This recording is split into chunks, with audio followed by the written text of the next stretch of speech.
Hello everybody, it's Jen May here from May Dynamics, and today I'm going to be talking about business continuity planning. Now, it won't surprise most of you to know that the focus of today's discussion is going to be infectious disease planning. I think we're all aware that after the first human-to-human transmission was announced in Australia over the weekend, the level of awareness of the disease and its likely impact has gone up massively. And I think it's a good wake-up call to businesses to know that we really need to be paying attention to the risks out there. But I'm mainly going to talk about business continuity planning in general, what businesses should be doing in advance to make sure that they are prepared for disaster and that they are able to continue business as well as possible during any eventuality, and also recover again as quickly as possible. So it's going to be a few minutes, a quick how-to guide for how to do it, and then ending with the example of how Dynamic Krav Maga is starting to think about the impacts of COVID-19 on our business. So start by looking at the risks of not having a business continuity plan. It's a boring thing to do. Risk management makes everybody fall asleep. So let's face it, we need to know why we're doing it. So, the first one is the risk of your business failing. It's been proven that up to 75% of businesses will fail after 3 years, within 3 years of a major disaster, if they don't have a continuity plan in place. So just do it. It's not worth the risk of not doing it. Secondly, as if your business failing wasn't enough of a compelling reason, what about the risk of injury or death to one of your staff or your customers? If you don't have adequate safety provisions in place for unusual circumstances, then you'll be liable for those things as well. Thirdly, financial loss. I believe that businesses lost up to about $70 million just in financial loss surviving continuity issues over a 5-year period. It's not something that you want to be dealing with. There are enormous issues in terms of cash flow, profitability as well, which need to be thought about because these things will take a toll on your ability to continue in business. Fourthly, your reputation. Now, if you consider something like a cyber attack, if you look as if you failed to do the right things, you're going to look insecure. If you send out an inappropriate social media message, even something quite minor, you could come across as being untrustworthy. And if, for example, you haven't secured your supply chain and you're unable to get essential supplies that people are expecting or fulfill orders, then you come across as unreliable. And next time you run the risk that somebody will go to your competitor rather than to you. And fifth, the risk of lost productivity. It's the most obvious one. We all think about it. You're employing 10 staff, suddenly 5 of them have got nothing to do. Something like 78% of businesses actually lost the connection to a mission-critical application and therefore resulted in lost productivity during business hours. So these are things that are probably more minor. The business is continuing, the market's continuing, everything's stable, but your business is unable to do what it needs to be doing. And unfortunately, the bills are still going out, the staff are being paid. So when to do it? Well, ideally at the beginning. Every business should have a risk management strategy and plan in place. And this is just a subset of your risk log, which is the things that are likely to impact your business and to result in downtime. How to do it. Okay, so we've got a little bit of a series of things here. I'll put a quick bullet point on the comments afterwards so that you can follow these through again. Firstly, identify the risks. These are the areas which are likely to impact your business or in fact any business. So you obviously want to focus on the operational risks, which is things like your people, your technology, your own individual ability to do business. But then there are also all sorts of wider risks out there in the market and the community. So think about technology. We all use data servers in different places.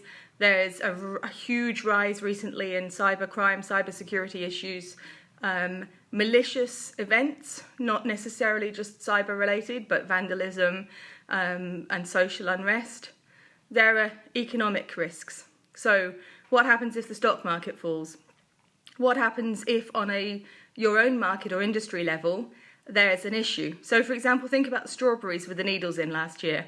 That would have taken a huge toll on the strawberry growing or the fruit growing market, but had absolutely no impact on pig farmers, for example. Environmental. We've all seen in Australia recently the devastating consequences of natural disasters with the bushfires that have been going on. It's something, especially with climate change on the rise, that we all need to be thinking about and planning for. So floods, fire, hurricane, whatever it is, we just need to be aware of them. Social issues, and this includes things like infectious disease, of course, but it also includes things like social patterns, consumer demand. You know, are people actually going to want my product, or is it going to drop off for some reason? Politics. The worst case scenario is World War III breaks out, but what if there's political issues affecting border control, our supplies are affected, our people are affected? What if, for example, the government changes a policy on something and it has an immediate impact on what we do? So, for example, I used to work in the solar industry, and it felt like a roller coaster because we were enormously at the mercy of government policies around subsidies and schemes that they had, and they could change overnight and change the entire direction of the business. And lastly, competition. Think about if you were a small corner shop, what would happen if an Audi opened up 3 meters down the road? You need to be able to plan and start preparing for these things. So once you understand the basic risks, you need to start thinking about your critical things, your critical activities. These are the activities that have to happen. They're mission critical. If they get disrupted, your business will be badly impacted. And also your critical resources, your staff, your data, your applications, your buildings, your supply chains. All of these things are the things that need to be protected. And once you understand the risks and you understand what's critical, you can start putting them together and you can start looking at the likely events that will take place. And when you do this, start by thinking about the probability of something happening. So if I had thought about the probability of an infectious disease hitting our businesses in Perth a year ago, I would have put it as low. If anything, it would have been a normal seasonal flu type of thing. If I did it right now, I'd be putting it as high. And then try to group them. Now, when people plan for business continuity, we tend to plan for the negative because, let's face it, most of what I've talked about is negative. But think about what I'm always talking about, scale. What would you do if your sales increased 25% in the next week? That's the upside. That's the positive business contingency that you need to be planning for. And if you start thinking about those things, you'll start opening up your doors to the possibility of scaling and taking on greatness. So now we know our risks, we know what needs to be protected because it's critical, and we know the events that are most likely to take place. Now, have a quick think about the indicators. Those things that you need to be looking out for that suggest that a risk is going from acknowledged to potentially an issue. Think about the COVID-19 threat that's going on now. The indicators there will be the number of cases worldwide, but particularly the local transmission rates, and whether there's anything locally, and what people like the World Health Organization are saying about the risk of these things and the strategies around them. And then lastly, once you've understood your risks, critical protection areas, events and indicators, it's time to start thinking about your strategies. And your strategies are divided into two areas. First of all, what you can prepare for in advance. Now, this is hugely important. You need to be trying to put as many stepping stones in place before disaster strikes as is humanly possible. And the second one is response. So you also need to be aware of exactly what will happen if that event strikes. What's the chain of command? What's the communication? What's the protocol? What are the procedures and policies that we can refer back to? So what I suggest if you're actually trying to build a business continuity plan of your own is that you do it in two parts. For most small businesses, this will be a one-pager to start with, and that's a simple piece of paper, usually a spreadsheet or a Word document, which will identify 4 things: the risk, the probability of it occurring, strategies for preparing for it, potentially preventing it if we're lucky, and the things we will do to respond to it. It doesn't have to go into a huge amount of detail.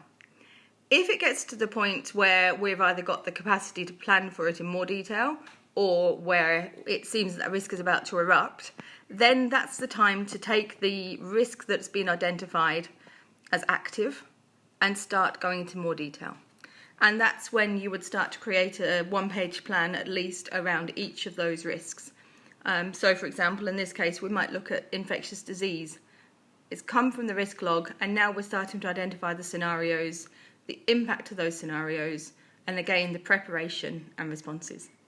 So if, in the case of infectious disease striking dynamic Krav Maga, for example, we have 2 instructors, and we have students, and we have a building, and all of those things are at risk, potentially. Now, there's a lot of reasons that people may not come to work if there's an infectious disease striking. So, for example, they may be sick, obviously. They may have been quarantined because they've been potentially exposed to the infection and people are trying to contain the disease still. They may be volunteering. They may be SES workers who are required to go off and help people with a response. They might be caring for loved ones, either school children who are maybe at school because they're at home because their schools are closed, or relatives who are sick with the disease. They may be unable to get to work because the transport supplies have been cut, or potentially, in the case of a serious threat like COVID-19, there may be a lockdown and they may be unable to leave their houses. And then lastly, and this one doesn't really bear thinking about, they may be grieving. If they've lost somebody, they may not be ready to come back into work for a period of time. So there are all of these reasons that mean you could be losing your workforce.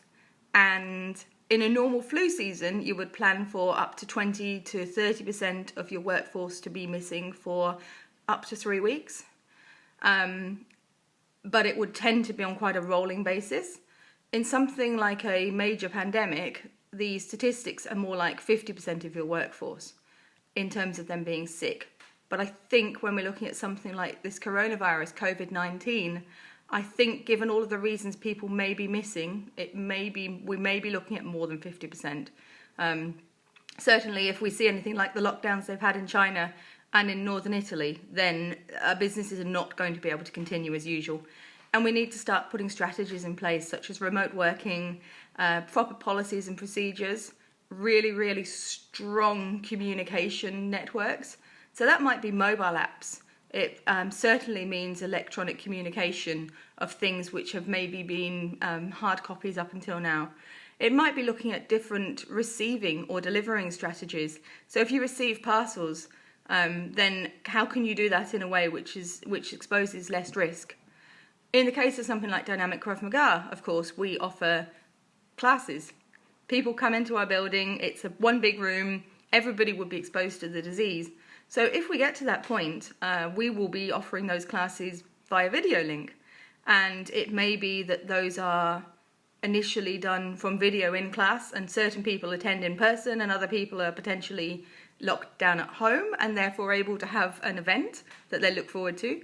And it may be that we actually get to the point where the instructors are having to provide those videos from home and still be able to broadcast them.